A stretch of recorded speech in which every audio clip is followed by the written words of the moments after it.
کہ یہ جو نظر ہوتی ہے نا، نگاہ ہوتی ہے، یہ انسان اصل میں اس کے ذریعے شکار کر رہا ہوتا ہے، اصل میں شکار کر رہا ہوتا ہے، لیکن یہ ایسا تیر ہوتا ہے، یہ ایسا شکار ہوتا ہے کہ چھوڑتا بھی انسان ہے اور زخمی بھی انسان ہوتا ہے۔ ہونا تو یہ چاہیے کہ نظر کا تیر چلا، زخمی اگلا ہو، متاثر دوسرا ہو۔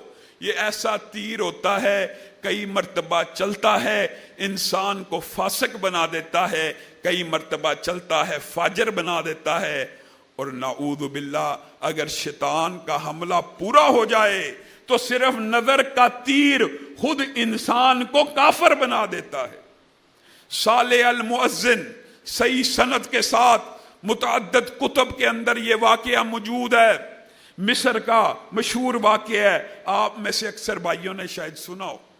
صالح المؤذن 18 برس اذان دیتا رہا، 18 برس، ایک مسجد کے اندر پوری زندگی بتانے والا، نظر کو ہلکا سمجھنے والے۔ آج معاشرے میں نظر کا جو جرم ہے نا، نظر کا، نگاہوں کا، بد نظری کا، اس کو گناہ ہی نہیں سمجھا جاتا۔ ایسے ایسے سکالر ماشاءاللہ پیدا ہو گئے ہیں، ٹی ویوں کے اوپر بیٹھ کے جی چہرے کا پردہ ہی نہیں، جی چہرہ تو بس چہرہ تو دیکھ لیا، اس میں کوئی حرج ہی نہیں ہے۔ اس کے حوالے سے بھی چند باتیں کروں گا۔ صالح المؤذن اذان دینے کے لیے مسجد کی چھت پہ چڑھا، ساتھ عیسائی کا گھر ہے، اس کی بیٹی کو صحن میں دیکھا۔ اب حق کیا تھا، شریعت کا اصول کیا ہے کہ ایک نظر پڑ جائے، دوسری نظر مومن کو حکم ہے یغضوا من ابصارہم، اپنی نظر کو جھکا لینا ہے، اپنی نظر کا پردہ کرنا ہے۔ اگر اگلا بے حجاب بھی کھڑا ہے، تیری نظر کو بے حیا بے حجاب نہیں ہونا۔ شریعت کا اصول عمل کر دیا جاتا، نظر پڑ گئی، نظر جھک جاتی، اللہ سے ڈر جاتی، فتنے کا کوئی اندیشہ نہیں، اس کے دل کے اندر حلاوت ایمان کی مٹھاس پیدا ہو جاتی ہے، جو اللہ کی حرام کردہ اشیاء کو دیکھنے سے رک جاتا ہے، اللہ اس کے بدلے میں اس کو ایسی لذت عطا کرتا ہے جو دیکھنے سے زیادہ بڑھ کے ہوتی ہے۔ لیکن ہم نے اور آپ نے کبھی تجربہ نہیں کیا، ہم دیکھتے ہیں اور نگاہ ٹک جاتی ہے۔ یہی کام صالح المؤذن سے ہوا، نظر پڑی، نظر کو جھک جانا چاہیے تھا، نظر چہرے کے اوپر ٹک گئی۔ اب مسجد سے اترا، اذان دینے والا تھا، دروازے کو کھٹکایا، پیغام نکاح لے کر ان کے گھر میں گیا کہ میں نکاح کرنا چاہتا ہوں، آپ کی بیٹی مجھے پسند آ گئی ہے۔ انہوں نے کہا ہم عیسائی ہیں، تو مسلمان ہے، ہمارا آپس میں جوڑ نہیں بنتا۔